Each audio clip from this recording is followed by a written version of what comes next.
So hey guys, welcome back to my video. तो जैसा कि कल निफ्टी नेगेटिव में था और बैंक निफ्टी पॉजिटिव में था, तो रिटर्न भी कुछ खास नहीं मिले हैं कल के। मात्र 121 रुपये के रिटर्न मिले हैं और इसी के साथ लगभग 21,500 के टोटल रिटर्न बन चुके हैं।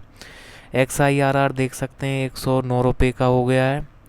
और किसने कितने रिटर्न दिए हैं तो देखें तो निप्पॉन सबसे ज़्यादा है। काफ़ी टाइम हो गया, सबसे ज़्यादा रिटर्न निप्पॉन ही दे रहा है।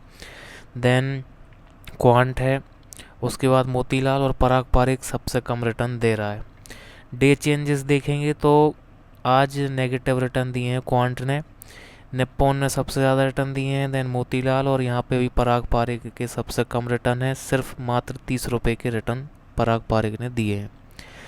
इसके बाद XIRR भी लगभग सेम ही है। निप्पॉन सबसे ज़्यादा है, then Motilal, then Quant and Parag Parikh यहाँ पे भी सबसे कम है। पोर्टफोलियो एनालिसिस देख सकते हैं आप। यहाँ पे सारा का सारा इन्वेस्टमेंट इक्विटी में ही है। कौन से फंड में कितना इन्वेस्टमेंट है ये देख सकते हैं। डेट हाइब्रिड वगैरह में कोई मेरा इन्वेस्टमेंट नहीं है। एंड ये सारे सेक्टर्स में इन्वेस्टमेंट है। और ये देख सकते हैं आप मार्केट कैप, ये सारी कंपनीज़ में इन्वेस्टमेंट है। तो बस यही थे आज के रिटर्न्स। अब चलते हैं कमेंट्स की तरफ। पहला कमेंट है PK गोस्वामी जी का, कह रहे हैं गुड इन्फॉर्मेशन, तो थैंक यू वेरी मच भाई। उसके बाद ये भाई कह रहे हैं कि पराग पारिक अभी इतना रिटर्न नहीं देता है तो कौन सा फ्लेक्सी कैप अच्छा रहेगा। तो बिल्कुल भाई, मैं भी पराग पारिक को जल्द ही चेंज करने की सोच रहा हूँ। वैसे आप क्वांट फ्लेक्सी कैप की तरफ जा सकते थे, बट आप ऑलरेडी क्वांट मिड कैप लिए हुए हैं तो ओवरलैपिंग ज़्यादा हो जाएगी, इसलिए आप bank of India flexi cap लेने की सोच रहे हैं। तो बिल्कुल सही सोच रहे हैं। बैंक ऑफ इंडिया बढ़िया फ़ंड है, आप उसकी तरफ बिल्कुल जा सकते हैं, कोई दिक्कत की बात नहीं। उसके बाद अवॉइड सेक्टरल फंड, तो बिल्कुल भाई सेक्टरल फंड से जब बेहतर ऑप्शन है अपने पास तो वहाँ जाना चाहिए, बेकार ऑप्शन में क्यों जाएं।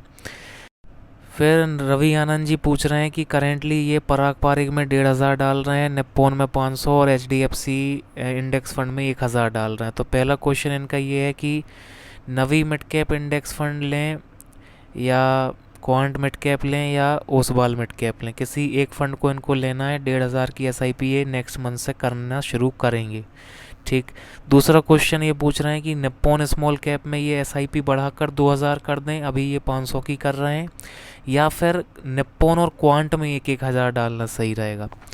और इन्होंने बताया कि ये पिछले सितंबर से इन्वेस्टमेंट कर रहे हैं। करेंटली इनका XIRR चल रहा है 29% का और रिटर्न इनको मिल रहे हैं 6.8% की।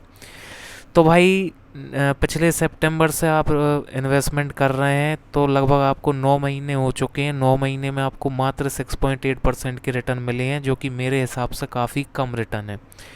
और बाकी आप 20 साल के लिए इन्वेस्टमेंट करने वाले हैं, आपको इस इतने कम रिटर्न इसलिए मिल रहे हैं क्योंकि आप गलत फंड चूज़ करके बैठे हैं। आपको जहाँ पे सबसे ज़्यादा पैसे डालने थे आप वहाँ बिल्कुल ही कम डाल रहे हैं, और जहाँ नहीं डालने थे वहाँ पे आप डाल रहे हैं। निप्पॉन में आपको सबसे ज़्यादा डालने थे, वहाँ आप सबसे कम डाल रहे हैं। इंडेक्स फंड आपको रखने की ज़रूरत ही नहीं थी, आप इंडेक्स फंड रखे हुए हैं। पराग पारिक में आप सबसे ज़्यादा डाल रहे हैं। पराग पारिक में भी देखिए फ्लेक्सी कैप ज़रूर है, बट वहाँ पे भी मेनली लार्ज कैप में ही इन्वेस्टमेंट है, तो लार्ज कैप जो है ना वो ज़्यादा रिटर्न नहीं दे पाते हैं। तो ओवरऑल आपका पोर्टफोलियो ही थोड़ा सा गलत है, इसलिए रिटर्न्स भी आपको थोड़े कम ही मिल रहे हैं। तो पहला क्वेश्चन जो आपका था कि कौन सा मिड कैप लूँ, तो भाई मोतीलाल ओसवाल का मिड कैप ले लीजिए, पहला क्वेश्चन का जवाब। दूसरा आपने पूछा था कि निप्पॉन में 2,000 की SIP करने लगूँ या निप्पॉन और क्वांट में 1,000 करने लगूँ। तो आप निप्पॉन और क्वांट में 1,000 करने लगिए, और HDFC का जो इंडेक्स फंड पकड़े हुए हैं उससे निकल जाइए। पराग पारिक में सबसे कम इन्वेस्टमेंट कर दीजिए।